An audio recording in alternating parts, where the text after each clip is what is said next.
안녕하십니까. 저는 현대제철에서 근무하고 있는 이정환 책임이라고 하고요. 벌써 이 데이터 챌린지 관련해서 한 세 번째 하는 것 같습니다. 이렇게 많은 분들도 참여해 주시고 또 여기에 관심 가져 주신 거는 감사하게 생각하고요. 여러분들의 많은 노력과 또 이 결과물들이 역으로 저희 같은 제조 산업군에도 많은 도움이 될 걸로 예상을 하고 있습니다. 뭐 아직까지 잘 진행이 안 되는 면도 좀 있지만은 이런 아이디어나 결과물들을 어떻게든지 잘 써먹으려고 하는데, 아직까지 제조업에서는 조금 뭐라 그럴까, 이 소프트적인 것들을 잘 믿지를 않아요. 물론 지금 뭐 AI다 뭐다 이러면서 뭐 여러 가지에서 많은 역할을 하는데, 결국은 자꾸 이런 제조업들은 사람의 손기술, 아니면 사람의 경험, 이런 쪽으로 좀 더 어떻게 전수가 될 것이냐 신경을 많이 쓰고는 있거든요. 근데 이거를 이제 자꾸 깨려고 하니, 이런 기술에 대한 신뢰성이냐, 신빙성, 정확성, 이런 것들이 과연 우리가 사용할 수준만큼 되느냐, 수준 문제를 계속 걸고 넘어집니다. 그렇다고 해서 그거를 완전히 무시하는 건 아니에요. 충분히 쓸 의향은 있는데, 저희는 이런 기술 하나가 결국 생산과 수익에 직결이 되니까 상내 검토하는 데는 더 보수적으로 가더라고요.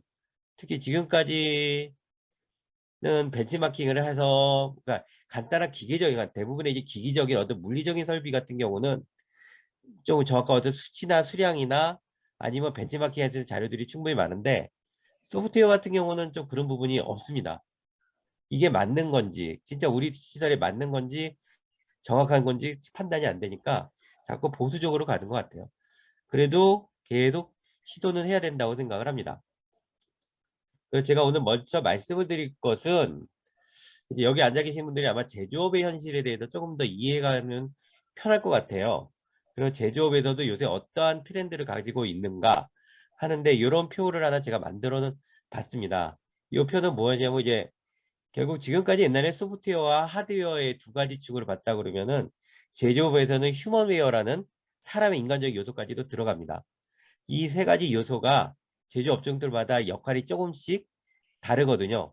그걸 이제 자동화를 한다던가 아니면 약간의 좀뭐 수동화를 한다던가, 또 발전하는 방향이 인텔리전트 해야 되는 건지 아니면 자동화를 해야 되는 건지, 아니면 당신의 노동력을 좀 더 편하게 만들어야 되는 건지, 이런 발전 방향이 서로 밀접하게 연관이 돼 있거든요.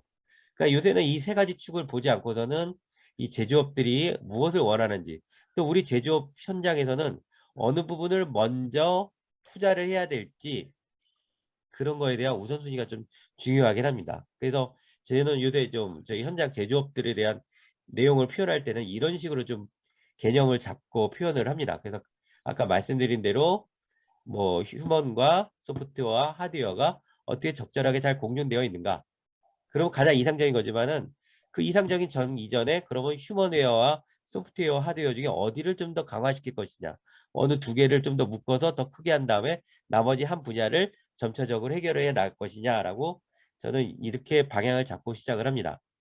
요거에 대해서 좀 예를 들어 보시면은, 저희 철강업종은 저희 아까 말씀대로 하드웨어적인 요소가 엄청나게 셉니다. 즉 기계적인 요소. 그때 하드웨어적인 내용이 크기 때문에 원이 자연적으로 늘어났고요. 그 다음 요새는 이제 자동화 시스템 PLC 프로그램들이 잘 돼 있으니까 소프트웨어 역할들이 많이 커요. 그러니까 하드웨어 소프트웨어 중심적으로 지금까지 많이 개발이 되어 있기 때문에, 제철 산업이 어떻게 보면 사람들이 뭐 뉴스나 이런 걸 보면은 뭐 사람들이 가서 수작업을 많이 하지만은, 이 제철 산업도 상당히 자동화가 많이 되어 있습니다. 그래서 소프트웨어 하드웨어는 서로 이렇게 밀접하게 뭉쳐져 있고, 저 위에 휴먼웨어가 동그라니 놓여 있긴 한데, 이 휴먼웨어가 사실 작은 건 아니에요. 이 휴먼웨어가 이 하드웨어 소프트웨어를 또 업그레이드하는 방안으로 저희가 생각을 하고 있는데, 이 부분이 아직까지는 정형화가 안 돼 있다니까, 즉 디지털화하던가 아니면 정형화의 지식화가 안 돼 있으니까 이 지식들이 자꾸 없어지고는 있습니다. 없어진다는 뜻은 뭐냐면은 은퇴를 한다던가 이직을 한다던가, 그러다 보니까 이 부분을 어떻게 키울 것인가에 사람들이 고민을 해야 되었고, 아까 첫 번째 그림에서 보여드렸듯이 이 세 개가 상호 균형을 이루어진다고 그러잖아요. 그러니까 UW와 SW를 묶을 수 있고 키울 수 있는 방안이 무엇이냐, 그러다 보니 요새 AI가 주목이 되게 되는 겁니다. 그리고 또 UW하고 하드웨어적인 관계를 좀 더 하다 보니까, 아직까지 사람이 없다, 아니 많이 안 쓴다고 하지만은, 아니 사람이 많이 없다고 하지만 그래도 사람이 없는 건 아니거든요. 안전사고 같은 것들은 제조 산업에 아직까지 많이 나오니까 어떤 레이버 드리븐, 즉 사람의 노동력이나 이런 것들을 좀 더 줄이거나 안전하게 만들 수 있는 방안들을 계속 강구하게 되어 있죠. 그러다 보니까 이 그림에서도 보면은 제철 산업이 요새 어디를 투자하고 있는지가 눈에 보이긴 합니다. 그래서 요새 제철 산업에서도 인텔리전트, 즉 AI로 하는 생산 고도화를 한다던가 아까 레이버 드리븐 어떤 사람들에 대해서 뭐 근골격계 자동 좀 지원 시스템 같은 것들 로봇들을 좀 더 많이 쓰려고 노력을 하고 있습니다. 그 옆에 이제 자동차 산업을 한번 좀 비교해서 보면요. 자동차 산업은 소프트웨어 하드웨어가 공존을 하고 있습니다. 근데 이게 너무 그러다 보니까 지금까지는 이게 그래서 자동차 산업이 굉장히 자동화가 제일 잘 돼 있는 분야이기도 하거든요. 서로 균형도 맞고요. 근데 여기도 마찬가지로 사람에 대한 어떤 경험치가 들어가 있습니다. 품질 검사라던가 아니면 그 하드웨어와 소프트웨어에서 못 잡는 것들은 사람들이 좀 잡는 경우가 많거든요. 그리고 사람들이 설계하고 했을 때 그 설계했던 원리가 무엇인지 이런 부분을 좀 더 크게 하기 위해서 저기 자동차 업계에서도 인텔리전 드리븐 AI 쪽에 많이 투자를 하고 또 레이버 드리븐 사람들이 어떤 노동에 대한 강도를 줄이기 위해서 레이버들이 로봇들을 좀 더 많이 투입하고 있는 상황입니다. 그런 것들이 이제 필요한 게 아까 데이터와 툴과 정기적인 신호들을 잘 어떻게 역할을 해야 되는가 이런 것들이 이제 제조 산업에서는 이제 내가 앞으로 무엇을 투자할 것인가에 대해서는 좋은 모델로 이제 생각하고 적용하려고 하고 있지요.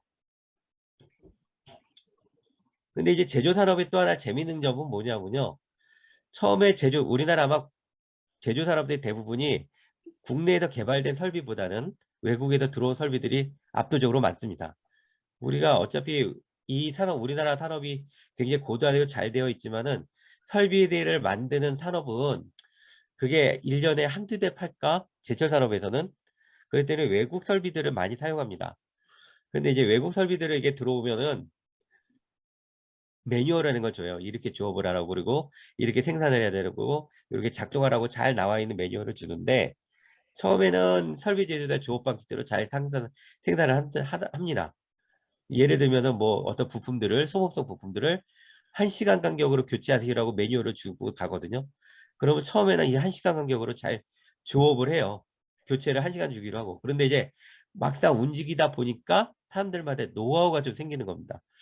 굳이 1시간마다 하는 게 아니라 50분만 간격으로 교체를 하더라도 좀 더 이득이 생기겠다. 지금 50분 만에 그러면 뭐 소모 비용은 쏟아지만은 좀 더 뭐 생산성이 더 좋아진다던가 어떤 부가적인 내용들을 많이 발견할 수가 있어서 이제 그런 것들을 가지고 이제 우리가 약간 튜닝을 바꾸죠.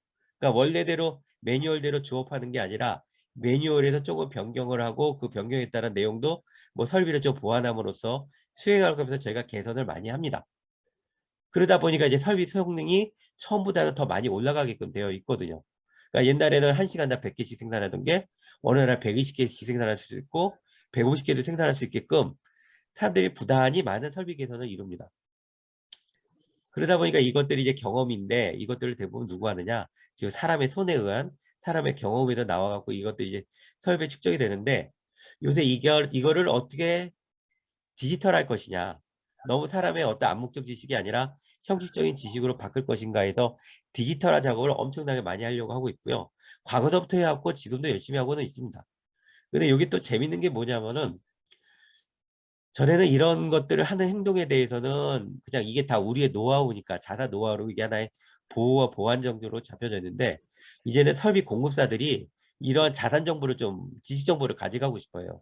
그래서 가끔 이런 제안도 들어옵니다. 갑자기 이제 우리가 어떤 대형 설비를 하나 샀는데 그 설비 공급사가 갑자기 자기네들이 어떤 무료 소프트웨어를 하나 줄 테니까 이거를 갖다 쓰라고 막 무료로 제공해 준다고 그래요. 근데 이제 이 사람들 그럼 좋죠. 뭐 자기네들이 어떤 생산을 늘릴 수 있는 품질을 있는 소프트웨어를 준다고 하니까 그럼 그걸 이제 덥석 물어서 갖고 보면은 이걸 설치하러 온다고 또 운영하러 온다고 외국 슈퍼바이저들이 와서 여기는 내용들을 다 가져갑니다. 우리가 무엇을 바꿨고 무엇을 개선을 했으며 또 데이터를 어떻게 관리하고 있는지 이런 정보를 다 가져가더라고요. 근데 이런 정보를 가져가서 어떻게 하느냐? 자기네 설비를 버전업을 시킵니다. 지금까지는 이런 설비에 대한 어떤 개선 노하우가 한 번 팔고 자기네들이 제조 현장을 들어올 일이 없으니까 이거에 대해서는 항상 A라는 제품을 어느 나라에 팔아도 똑같은 A라는 모델로 나가는데 이런 정보를 가져가니까 이제 경쟁구입할 때는 A가 아니라 A 다시 모델, A 개선 모델 이런 식으로 팔게 되게 되거든요. 그러면 가격대로 돈을 더 받고요. 그러니까 이제 저희가 이제 제조업 입장에서 봤을 때는 경쟁 업체들이 갑자기 우리 수준을 쫓아오는 그 간극이 굉장히 줄어드는 현상이 발생되는 겁니다.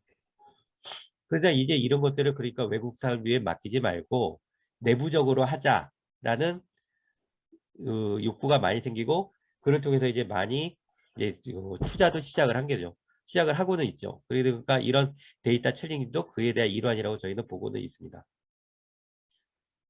자, 이번에 나가야 될, 잠깐만, 화면을 좀 바꿀게요. 요거를, 이거보다는. 자, 제가 하나 빼먹었네요.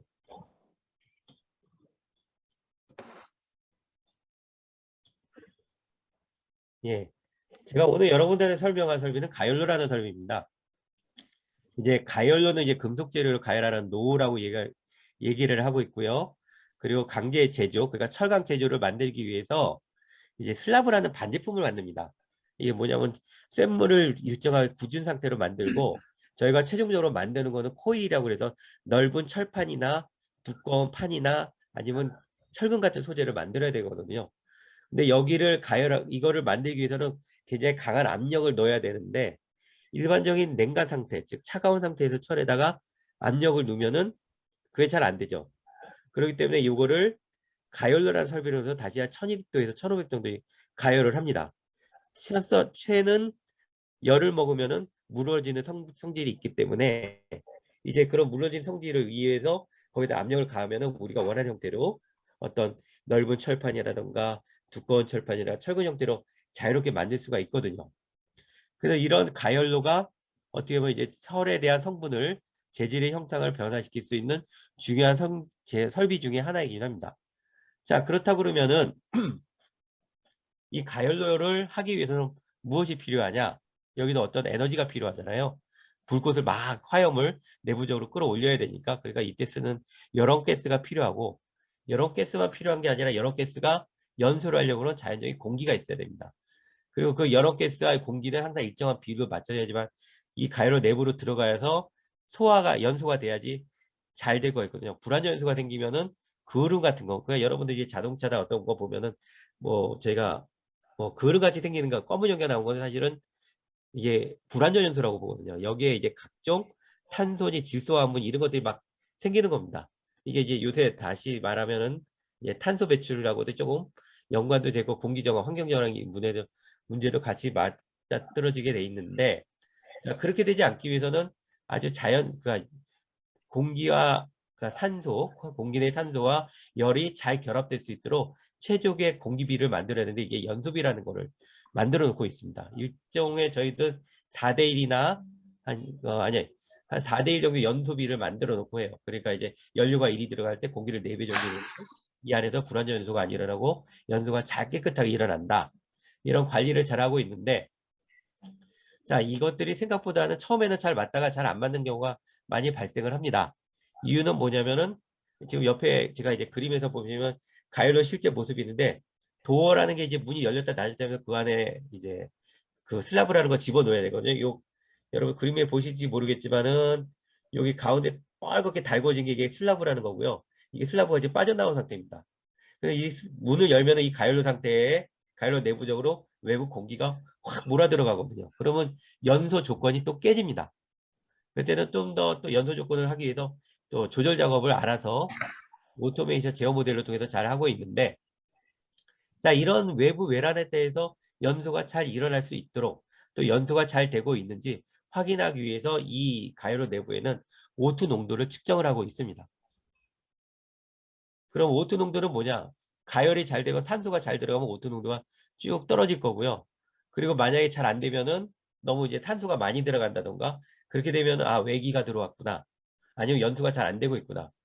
또 CO 같은 화학물이 들어가면은 CO가 갑자기 CO 수치가 들어가면 이거 여기 안에서는 내부 연소가 잘 일어나 불안 연소로 인해서 이제 어떤 폭발의 위험성도 있구나. 이런 걸 측정하기 위해서 CO와 O2를 항상 실시간으로 측정하게끔 되어 있습니다. 아까 여기 글씨에도 나와있듯이 연료 공기비가 낮을수록 탈탄 또한 이 산소가 많다는 뜻은 또 너무 많은 연료를 많이 집어넣으면 산소가 또 많이 들어가거든요. 그리고 이 표면은 철은 산소하고 만나면 뭐가 되냐면은 녹이 발생을 합니다. 탄소 성분이 또 발생할 수도 있고요. 그렇기 때문에 이거를 제거하기 위해서는 산소 농도도 어느 정도 밑으로 내는지 잘 관리를 해줘야 되는 게 이 가열료를 잘 운전하는 노하우 중에 하나이죠. 자, 이제 그래프 데이터를 여기서 나오는 데이터들을 보면은 목표값은 이 배기가스 분석기들이 다 설치되어 있는데 여기에 CO하고 O2에 대한 측정값들을 다 측정돼서 실시간으로 나옵니다. 근데 여기에 들어가는 에너지원과 감시하는 센서들은 가열열의 계측 센서라고 나와 있는 것처럼 공기 유량, 공기에 대한 압력, 공기비, 그것도 이제 존이 이 가열료가 하나의 큰 박스이지만은 이 안에도 저 그림 앞에서 보셨다시피 예열대, 가열대, 균열대, 진입 구간, 그리고 가열 구간, 그 다음에 추출 구간 이렇게 세 개로 나눠져 있거든요. 슬라브라는 게 이렇게 안으로 들어와서 일정 시간 지나가면서 뭐 처음에 들어왔다 800도였던 것들이 이 균열대 나오면서 1200도까지 올라가게 되어 있습니다. 그래서 실제로 이제 저희 데이터를 보면 데이터 전처리는 안 돼 있습니다. 제가 오늘 드릴 데이터들은 전처리가 안 돼 있어 이상 데이터들이 많이 있을 거고요. 데이터들이 보면 다 이런 트렌드 형식으로 많이 나와 있을 겁니다. 이런 끊어진 데이터들도 있을 거고요. 그리고 이상치 데이터 막 삐죽삐죽 튀어나온 데이터들이 있는데 이런 것들은 여러분들이 잘 판단을 해서 제거해 보시고요. 이제 제가 제일 오늘 알고 싶은 거는 그렇게 해서 예측된 모델이 항상 꾸준히 잘 맞아야 되는데 설비라는 건 중간에 보수라는 과정을 거칩니다. 보수라는 과정은 뭐냐면은 설비가 옛날처럼 상승이 나올 수 있도록 고치는 작업이거든요. 그렇다 그러면 지금 내가 들어갔던 데이터들이 설비가 이후 나온 데이터하고는 또 차이가 납니다. 그랬을 경우에는 여러분들이 학습 모델을 했을 경우에 학습 모델을 바꿔줘야겠죠. 그래서 여러분들이 이제 데이터가 아마 중간중간에 바뀌는 데이터들이 있을 거예요. 그럼 그 바뀌는 데이터들을 보고 여러분이 생각한 학습 예측 모델을 자동적으로 바꿔보는 겁니다. 뭐 수동으로 바꿔도 됩니다.